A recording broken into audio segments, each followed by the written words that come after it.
There are places in Australia that exist only in the past tense, not because they were abandoned, not because the mine ran dry or the rail line got rerouted, but because someone made a decision, a quiet, deliberate, institutional decision, that those places would be easier to forget than to explain. This video is about 11 of them. 11 towns. 11 cases. All closed. None resolved. What you're about to hear isn't a history of natural decay. It's a history of manufactured silence, and the further we go, the harder it becomes to look away. Somewhere in the interior of Queensland there's a stretch of red dirt where a town used to be. No marker, no plaque. The kind of place you'd drive past without knowing there was ever anything to stop for. But in 1923, Carisbrook had a pub, a post office, a general store, and one police constable. His name was recorded in district ledgers. His death was not. He was found on a Monday morning. The case was closed by Wednesday. The official verdict, misadventure. No further details were entered into the public record. No inquest was conducted. The surrounding mining families were not interviewed, or if they were, those interviews were never transcribed. Within 18 months, the town was empty. The buildings came down one by one, not all at once. People left quietly, the way people leave when they've decided not to ask questions out loud. The Queensland State Archive holds a file for Carisbrook. It's 7 pages long. 3 of those pages are blank forms that were never filled in. The case has not been digitized. There's something unsettling about a file that thin. A man died. A town disappeared. And the paper trail fits in a manila folder with room to spare. You have to wonder, was the brevity an accident, or was it the point? We're just getting started. The Western Australian coastline has a way of making things disappear. The ocean helps. Distance helps more. Point Culver in the early 1930s was a small community. Fishermen, mostly. A few seasonal workers. Families who'd settled the coast when the land was still being carved up and distributed without much ceremony. It wasn't prosperous, but it was established. It had roots. Between February and May of 1934, 4 men drowned, then a 5th. All classified as accidental. All within a stretch of water the locals had fished for a generation without incident. No autopsies were performed. The nearest coroner was 300 kilometers away, and the death certificates, what few exist, were signed by a district officer who visited the area once, briefly, in April of that year. By July, the land had been sold. A fishing company acquired it through a state government tender that had apparently been in process since January, 3 months before the last death was recorded. The timing isn't proof of anything. But it's the kind of timing that lingers. The community scattered. Some families moved to Esperance. Others went further east. Nobody, as far as the record shows, ever formally challenged the sale or the classifications. Maybe they were grieving. Maybe they were afraid. Maybe both. The land is still privately held. The company changed hands twice. The graves, if there were any, are unmarked. 6 people died in a fire at Pelican Flat on a Thursday night in August 1947. That much is documented. The official report, filed by the Northern Territory Administration, ran to 11 pages. It concluded that the fire was caused by imprudence on the part of residents in the storage and handling of flammable materials. The investigation took 4 days. What the report doesn't mention, and what several surviving residents stated, separately and consistently, in accounts collected years later by a local historian, is that the fire started from the outside of the building, not from within. The historian, a retired schoolteacher from Darwin, spent the better part of a decade trying to access the original fire investigation materials. She was told repeatedly that the relevant files had been transferred to a federal repository during a records consolidation in the 1970s. When she contacted the federal repository, she was told those materials had not been received. The survivors themselves were gone before she started looking. Shortly after the fire, approximately 24 residents of Pelican Flat were relocated by the government to a settlement near Katherine. The relocation was described in administrative correspondence as voluntary, There is no documentation of consent being given or sought. The settlement near Catherine no longer exists either. This one has a name that almost sounds peaceful. Willandra Station was never much more than a farming community, a loose collection of properties, a shared well, a general store that doubled as a post office on Thursdays. The kind of place that held together because of proximity and necessity, not because anyone had planned it. In the autumn of 1952, the owner of the largest property in the district was found dead. The cause was recorded as blunt force trauma. 2 men were taken in for questioning, both Aboriginal, both seasonal workers on the property. They were held for 3 weeks. No charges were ever laid. No other suspects were investigated. After their release, both men left the district. Their names appear in the arrest log, but not in any subsequent record. No statement from either man was entered into evidence. The case was marked inactive in 1953. The following year, the property was sold to an agricultural conglomerate. The sale price was not disclosed. Within 7 years, all the smaller holdings in the surrounding area had either been absorbed or abandoned. The community dissolved without announcement. What's left is a historical register entry from 1986 that describes Willandra Station as an agricultural locality, now depopulated.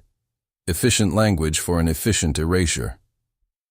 Some towns die slowly. Murtho Junction died in stages, and each stage left something behind. The town grew up around a rail junction in the South Australian Riverland. Not beautiful country, but useful country.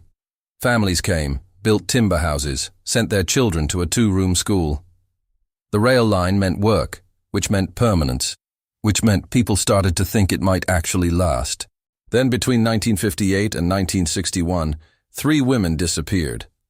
Not at the same time, not in the same circumstances, but in the same town, on the same stretch of road, in a 3-year period that would statistically be remarkable anywhere, let alone in a community of fewer than 200 people.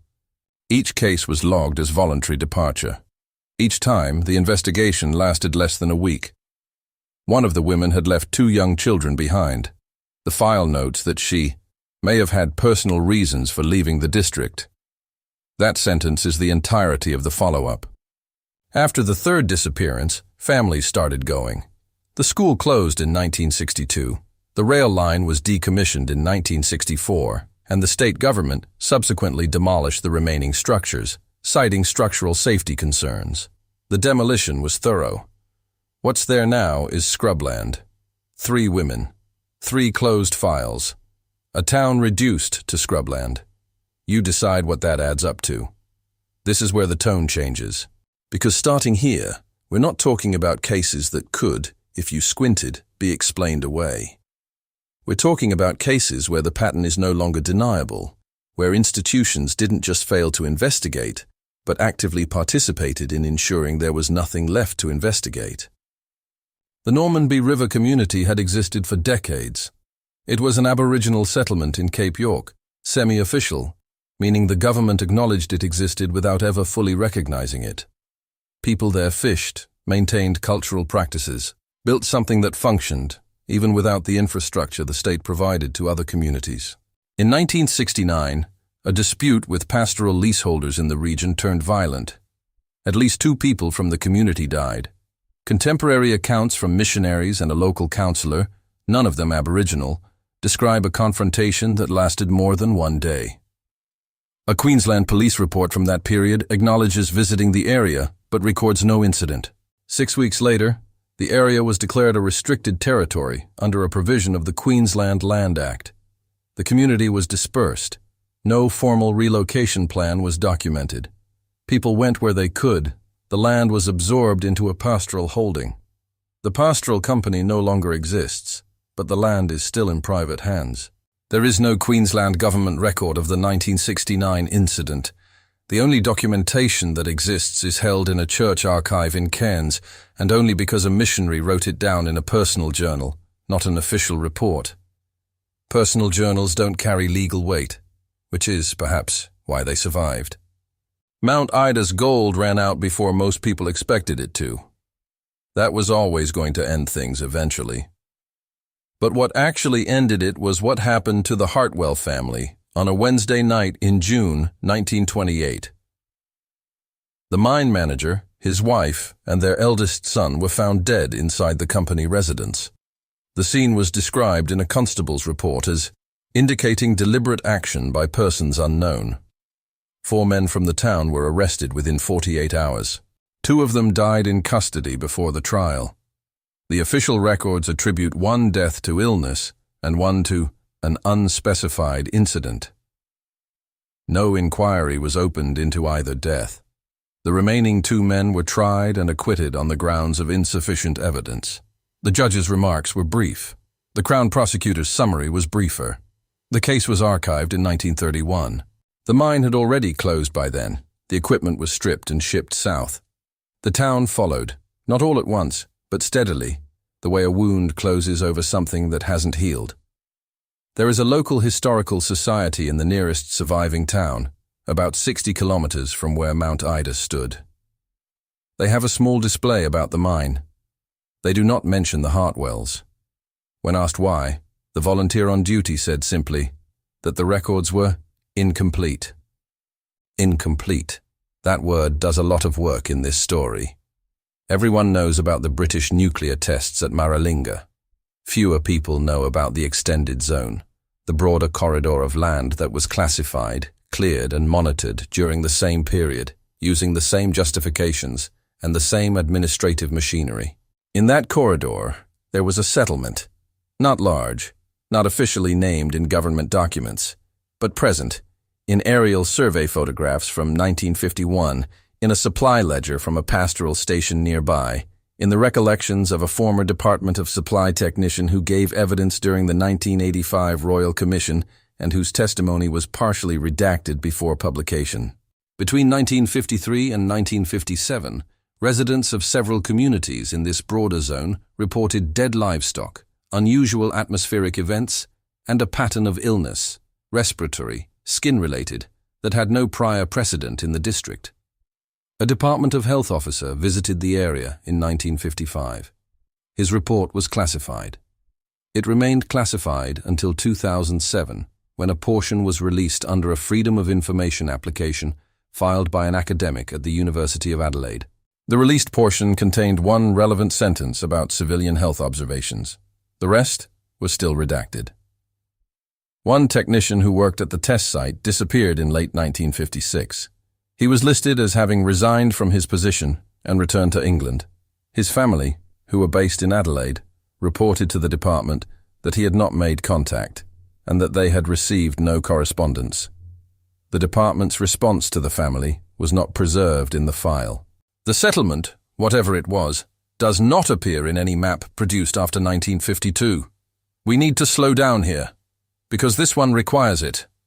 St. Agatha's mission operated in the Northern Territory during the height of the assimilation era, that long institutional period during which Aboriginal children were removed from families, placed in church-run facilities, and subjected to a regime designed, in the language of the time, to eliminate culture and produce compliance. The policies were legal. The methods were not always documented. The outcomes, in many cases, were fatal. At St. Agatha's, children died. How many is not known, because the records are not available. Survivors who came forward in the 1980s and again during the Stolen Generations inquiry of the 1990s described a facility where illness was common, punishment was physical, and death was not reported to families. In some accounts, children were buried on the grounds without ceremony, without notification, without record. When advocacy groups requested access to archival materials in the late 1980s, the relevant diocese advised that records from that period had not been located. When they pursued it through state channels, the Territory Administration noted that mission records from that era were not routinely collected by government. So no one has the records. The church doesn't have them. The government doesn't have them. And St. Agatha's, the building, the grounds, the place where children were buried without names in documents, does not appear on any current Australian map. There is no marker. There is no acknowledgement.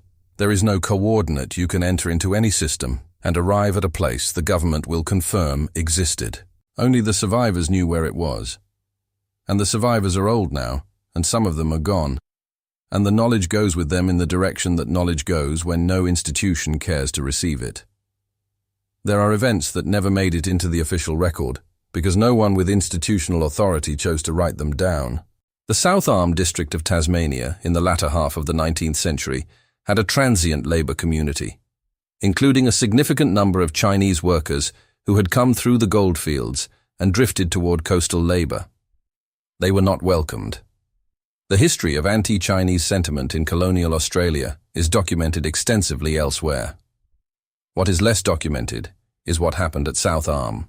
The accounts that exist come from two personal diaries, one from a local merchant, one from a clergyman who visited the district periodically, and from oral history gathered in the mid-20th century from descendants of Chinese Tasmanians. Together, these sources describe an episode of organized violence in which an unspecified number of Chinese laborers were killed.